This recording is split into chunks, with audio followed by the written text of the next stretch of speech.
I'm falling hard for my ex-wife's sister, but I don't know if I can risk telling her after everything we've been through. I, 32 am finally at a point where I can't stand this anymore. I've been in love with this woman, 27F, for a very long time, maybe a couple of years at this point, and I'm not sure if I should just kill it or attempt to make something with her. I met my ex-wife, her sister, when I was 23 years old, and the relationship developed very quickly, and by 26 I had my son and daughter and had gotten married. However, within months of being married my ex-wife had an affair, but worse than that, the man she cheated with had gotten her into heroin. After confronting her on this, she said she was going to get help, but instead she left in the night. I haven't heard from her in 4 years, and last I've heard she's still with that guy and are homeless in Las Vegas. Not sure how true that is, but being focused on holding it together for the kids, I really don't have the time to chase her down, nor do I even want to after what she pulled. I ended up getting a divorce in absentia. I did however maintain a very positive relationship with my in-laws after the fact. Every other weekend my kids stay over with their grandparents on that side, and they pretty much treat me like a son still. I still go to parties at Christmas and I'm reasonably liked by the family. Nobody talks about my ex anymore, mainly to not worry my kids. My oldest, my son, is very hurt by his mother leaving. He's 9 now and I've had to get therapy for him after he told me he hoped his mother was dead. She had been getting verbally abusive towards the end, which was when he was around 5 or 6. Anyhow, in the year following my ex leaving, her sister and her boyfriend had started coming around a lot to see the kids. They knew I worked a lot and would babysit and call it practice, as they wanted to have children of their own. My kids loved them and were spoiled by them, which I didn't mind because we all needed a little positivity. They got married and were very in love. However, her husband was unalived in a workplace accident shortly after the birth of their daughter. It has been extremely rough and painful for everyone involved, as one can imagine. I followed my sister-in-law's example and began to take her daughter to give her time to herself if things got too hard to deal with or she needed alone time.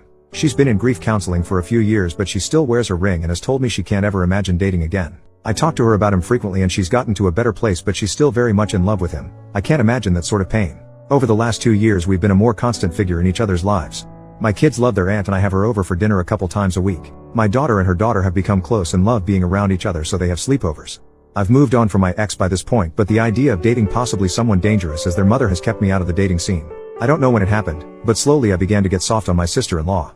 She's a great mom for what she's had happen to her. She's one of the sweetest people I know and her sense of humor always leaves me laughing and happy. Then I started realizing that I'm physically attracted to her. I've always felt kind of guilty about it because her late husband was a good friend, and since she's obviously is still grieving, so I've kept it to myself. Since COVID started we've been together a bit more because social distancing has had us lose contact with most other people. Nothing romantic has ever been discussed and I try not to flirt, but last week it was very late and after the kids went to bed I made us a few drinks. Not enough to get drunk, but she decided she'd rather spend the night, so I took my couch. I woke up to breakfast this morning and the 4 of us felt like the sort of family I've always wanted. She even kissed my forehead, which is not something she normally does. I still didn't say anything, but after she left I found my son quietly playing with his toys in his room. He looked upset, so I asked him if he was alright. He tells me point blank in the way only a kid can that he wishes sister-in-law was his mother. I sat down with him and asked him why he thought that way, and he gave a whole bunch of reasons for being nice to him. That she never yells about anything. He likes seeing her at his grandparents and she draws pictures with him, which I didn't know they did. By the end of it my heart that is already melting for this woman even more wound up. When visiting, dropping them off with their grandparents, I tried to breach the subject with her folks to kind of feel around how people would see. I made a joke about she and I acting like a married couple sometimes, and they didn't laugh and were kind of standoffish. Friendly, but either they know something or they disapprove. It's getting too hard for me to ignore or pretend it's not getting to me. I'm in love with her. Either I've got to kill it and find some way not to think of her, or I have to find some sort of way to navigate through this situation and tell her everything. If anybody out there has any insight on how to approach a widow, especially one who is married to a friend, with this sort of intention, I could really use your help. First update, 2 days later. Oh my god, this really blew up. Firstly, I'd like to thank everyone who gave me advice on how to proceed and ideas and things I could maybe say to my former sister-in-law. What I ended up doing. Shortly after making the first post, I remembered that my children were spending Sunday night over at their grandparents' house, and typically when they do this, my niece, sister-in-law's daughter, will join them. I allow these bi-weekly visits because I think it's important for them to maintain a healthy relationship with their mother's parents. And sister-in-law lets her daughter go because she enjoys playing with my daughter. Well, I realized we'd both have a free night.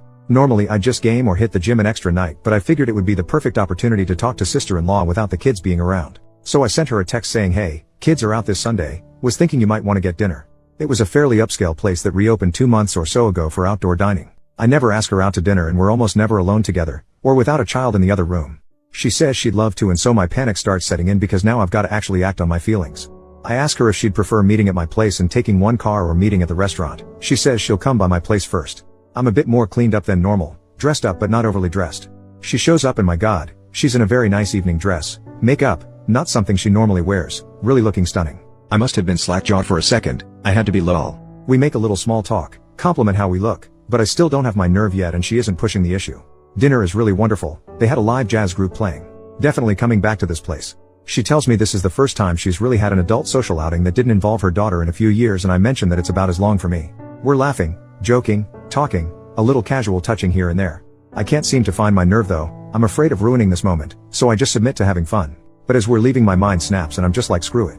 And when we stand to go back to the car, I give her my arm and we walk back to the car arm in arm, no awkwardness, nobody mentioning that it's happening. I open her door for her and I plan on driving her back to her car. As I open the door, she stops me. Looking sort of nervous, she just outright tells me to stop and that she wants to kiss me. There was no alcohol at dinner, so this is all her. So I pull her in and we kiss. I can barely describe how wonderful it felt to finally touch her. Well, the kissing goes on outside this restaurant with her leaned against my car for at least a half an hour. When we finally break, we share a few more dreamy looks before we get in the car and drive back to my place.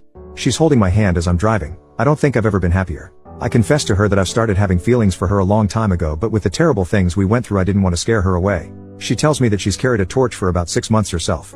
At that time I had gone on a couple Tinder dates, and since we were just friends, I described what a mess of a time those dates were. She tells me she began feeling intensely jealous and angry that I was seeing these girls, and it was about that time it clicked in her mind that she had somehow developed feelings for me. As it turns out, I didn't approach her because of her late husband, and she wasn't approaching me because she was afraid I'd see too much of her sister, my ex-wife, in her and start to resent her for it. I invited her in after we got back home and we decided to try and fight off the desire to jump straight into bed, and just sat on the couch snuggling and talking about what we would need to do to make this a working relationship. There were some really teary moments there. We of course talked about her late husband a little and where she feels in the grief process, saying I don't want to rush her and that I'm not going anywhere if she needs time. I'll wait as long as she needs me to. She says that she feels like she's in a place where she could love again, that she's long past feeling guilty for having feelings for me. It was something she struggled with. She then brought up her sister, and the obvious questions a few people asked in the comments. What would we do if X ever decided to show her face around here again or try to get back into my kid's life? What if she comes back reformed and apologetic? Would I take her back? I told sister-in-law that's a hard no, that I've forgiven her for cheating on me, but I will never forgive her for what she did to my son.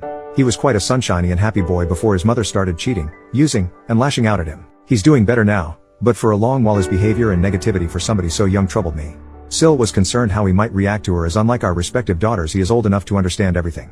I told her not to tell him as it might embarrass him, but not too long ago he told me his wished his aunt was his mom instead. We said we were going to take it slow and not go too fast with things, but the kissing started again, and since we were in private this time, we gave up the fight to stay out of the bedroom. I have had fantasies throughout the duration of my feelings for her, and getting to pet her face in the morning was one I finally got to live out. Moving forward, we are going to establish date nights and work on building on our already strong foundation. When we inevitably tell our folks we're a couple, we're going to do it together. But that's where I'm at. That's it, that's my update. If this subreddit allows, maybe I'll do another to say how the parents, in-laws, and kids take the news. 2 years of wishing she was mine and now she is. Better not screw this up. Second update, 7 days later. I am referring to my ex-wife as Jessica and my sister-in-law, who I had been calling sister-in-law, to Sylvia because funny. Well, we've told everyone, and for the most part it's gone over fairly well. When our respective kids were with my in-laws, Sylvia and I went to go see my parents. They've met her a handful of times, but they don't really know her too well, as my in-laws and my family rarely attended mutual functions. They at least recognized who she was. My dad isn't a particularly sentimental person, so I have no idea what he thinks about it, but my mother is on board. She did ask, does Jess know? And we told her that I haven't even spoken with her in 4 years and Sylvia hasn't heard from her in 2, that we'd cross that bridge when we got to it. Other than that, my folks just seemed happy for me. Yesterday we attended a small family gathering for Labor Day at my in-laws. We knew the reception here would be a little more chilly as they're all also related to my ex-wife. My parents did us the favor of taking the kids to the zoo for the afternoon and ice cream too. We arrived at the party together and of course everybody is wondering where the kids are. Felt like a million things were telling me not to do this, but I took her by the hand and we both explained the kids were not here because we intended on telling everyone that we are now a couple. This wasn't a huge crowd, maybe like 8 people, but it really felt like I announced it to a stadium. I don't know how we expected it to go, but several of her aunts were very pleased with this. We got some hugs. At first nobody even mentioned my ex-wife. They were just happy because they had all settled on Sylvia just never dating again.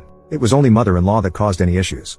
She told the party that she knew we were an item because I was always giving her puppy dog eyes, and told them Sylvia talked about me nonstop. She asked for how long we had been dating in secret and I told her only a week. She scoffed and told me that she didn't think starting a relationship off by lying would be a smart move. She then accused, albeit it in a joking manner to the guests, that Sylvia and I had vanished at a pool party in June to smooch.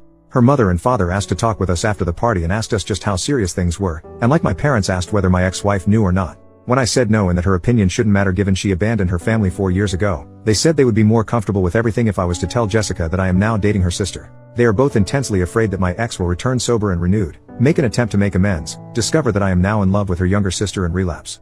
It sounded to me as if they knew something I didn't, and as it turns out Jess has been calling and talking to them for a year now and they just haven't told me. I was upset they kept this from me. Sylvia was very upset too, because not once after her husband's death has Jess ever tried to call her. They show me her Facebook profile, The one she blocked me from, and there she is looking pretty normal, not like a burned out husk. I have to admit that seeing her not looking like the junkie she became when she left made me feel a little better, and Sylvia too. Her parents kept their contact with her a secret because she is ashamed of what she's done and feels that she's deserved to lose her kids and couldn't face them after all that happened. Sylvia's parents gave me her phone number and asked that I please call her and speak with her. I told her that my feelings for Sylvia are real and there is no chance I reconcile with Jess. Father-in-law seemed to nod in approval, but mother-in-law honestly looks like she was hoping we'd fix things. After we left, I talked to Sylvia about it, and though we discussed it before, a circumstance where Jess returns, we decided to revisit the conversation in light of these new revelations. I told Syl that I am in love with her, my whole heart is hers, and that my feelings of love for her are something deeper and stronger than anything I ever felt for my ex-wife. She ends up crying from the stress of the situation, anger with her parents for keeping secrets, and anger with her sister for not calling her or offering condolences at all after her husband's death. She then admits that she is afraid I might leave her if her sister returns, and I assure her this will never happen. It took some long hugs and a lot of kisses to smooth over the situation, but by the time we went to pick up the kids, we were holding hands together again and feeling more connected than ever. She's been spending the night at my place pretty frequently since we've been together. So the kids don't see anything. I've been setting my alarm for 5 in the morning, getting up and moving to the couch. Well, the morning after, we decided to tell the little ones what is going on. Our daughters seemed very happy, but they are too young to really grasp what's actually taking place. All they know is they can play together more. I did take my son aside, just me and him, and asked him if he was okay with this and what he thought about it. He asked if we'd all be living together. I told him maybe someday. He asked if this made his aunt his stepmom now, and I said he's free to call her what he's comfortable with, and I will respect it, and she would too because we both love him. He then asked me a lot of questions about his own mother, things he had never asked me before, and I answered pretty much everything he wanted to know. I toned some of my answers down a bit. He's learned a little about the dangers of drugs from school programs, and I was finally honest to that degree when I told him his mom had a problem and she made some bad choices. He asked me why his mother didn't love him, and that broke my heart. I assured him the best I could that his mother did love him. She had just made a lot of terrible mistakes, and that sometimes adults just don't do the right thing when they should. He asked me if I still loved her. I told him that I hoped she would get better and that I don't want her to be sick anymore, but that she hurt me and him so badly that I couldn't love her like I did before. I'm not sure he got all of that, but I tried explaining it to him the best I could. All that aside, he has been so much happier and less withdrawn since Sylvia has been with us, and he's always going out of his way to do all the typical kid stuff to impress her that I did with my own mom. At the end of the day, I still have that phone call with the ex to dread. But, having Sylvia with me, being able to kiss her and hold her at night, it really puts some joy back into me that's been gone for a very long time. I don't think I even knew how unhappy I'd been all these years until I realized how happy she made me feel. We've been doing all the happy young lover stuff. She's been leaving me love letters in my work lunchbox, even little poems, and I had flowers sent to her place of work. She mentioned she had told me that a few of the ladies at work had been trying to get her to ask me out for several months, so I figured the flowers would both make her happy and be a firm thank you to the office girls, lol. Thank you for everyone who commented or sent me messages on the first and second posts. They really made my day and helped me keep my cool to confess to her. Feel free to ask me anything, but I think this just about does it for my updates.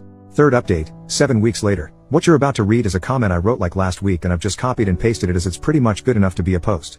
It details for the phone call with my ex-wife went and a little more info. I did talk to her back in September. I keep going to write an update for this, but life got pretty hectic. I did write like a 10-paragraph update like a month ago, but my laptop crashed and I lost it and got discouraged. The ex-wife is in a much better place and is in recovery. 8 months clean by this point. She finally told me the details of the affair and how things happened, how she got into drugs. Not stuff I really wanted to hear, but she's trying to get her life together, and as much as I dislike the things she's done to me and the kids, I want her to get healthy. I shouldn't, but I worry about her still sometimes. Anyhow, I got around to telling her about Sylvia and she was dumbfounded by it. When I first met my ex, she was 19 and Sylvia was 14, and in her mind she always viewed her as a kid in regards to me, which to be fair I did use to refer to Sylvia as her kid sister. But when she remembered that her sister is a fully grown adult who was married and had a child, that her hinting I was a creep stopped. She did ask if I had feelings for her while I was married, and I denied that. We talked about the kids and she was really regretful and crying throughout the conversation. She has no idea how she'd be able to face them again. I wanted to say something reassuring, but I don't want to give her the impression that I want her in their lives. Cordial, even friendly, but I'm not going to be stupid. She and Sylvia talked for a while too. I didn't eavesdrop intentionally, but from the bits I heard and what I was told, they talked about Sylvia's husband. As it turns out, my ex had gotten arrested for breaking and entering that week and spent it in jail. She didn't even know he passed until a couple weeks after the funeral, and by that point she felt saying anything would make things worse. Things went as well as could be expected. Sylvia, the 3 kids, and I have been spending almost every day together, and I haven't been happier in years. My son and daughter love all the motherly attention they've been getting, and I'm really loving getting to learn more about my little niece. Life's good. Busy, but it's good. Thanks for asking. Alright, that was my comment update, and nothing has really changed in the week since I wrote it. If anybody has any questions or comments, I'd be happy to answer what I can when I can, but during this season my workload increases dramatically and I don't have as much time to be on here as I did when I first posted. I'm so glad I got up the nerve to try with her. I love her so much. I've been so long without a romantic partner, that I forgot what being in love, or feeling loved felt like. Now that I remember, it's shocking to me I didn't realize how alone and miserable I really was. I mean, for Christ's sake, we played Scrabble last night and for some reason it made me ridiculously happy, lol. Fourth update, 1 year later, it has nearly been a year since me and my former sister-in-law, Sylvia, decided to begin dating. I couldn't be happier. We're currently living together and are in the market for a new home. Our children are really benefiting from having two parents around to care for them. Our daughters have begun to call each other sisters and my son is accepted in the same way. They're basically just normal siblings. It is interesting with my son. When he is talking to his friends or teacher he refers to Sylvia as his mom, but when calling her or talking to her he still calls her auntie, and our daughters are the same as I am uncle. It confuses some people we meet, but it's always an interesting story to tell. We haven't had much contact with my ex-wife since my last post, though from what we hear she's doing much better. Has a halfway decent job, a boyfriend, and is keeping clean. I don't like to think about her being reintroduced into my children's lives, but if she continues to be a clean and well-rounded person, it will make it much harder for me to deny her visitation should she seek it. Not just from a legal standpoint, but from a moral one as well. Neither Sylvia and I look forward to that day, but the worries seem way off. Her parents have stopped their prodding into our business and haven't tried to force the ex back into our lives as we feared. Our kids spend the weekend with them now as my two were already doing that beforehand. So Sylvia and I get to spend Friday night and most of Saturday to go on dates and have some alone time. Our mutual friends were all pretty surprised by this and have been very supportive as well. They try to be polite and not mention my ex-wife, but every so often it does come up. Mostly everyone is just happy that we've found happiness together. One side of the family that I failed to mention in all of this was the family of her late husband.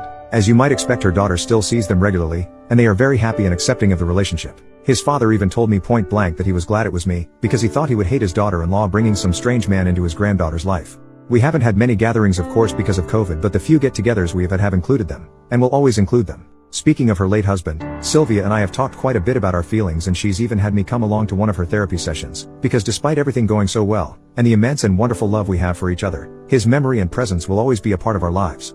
She decided on her own that out of respect for me she had to take her wedding band off, something that caused a lot of sadness as you can imagine. I told her that she didn't need to do this and were we to get married, she's got two hands. After I said this she began to wear it on a necklace instead. She wears an engagement ring now. I don't have any crazy story on how the engagement went down. I didn't spring it on her in some crazy public spectacle, but there were tears and hugs and kisses. If you've got any questions I'd be happy to answer them. Thanks everyone so much for all the positive words of encouragement.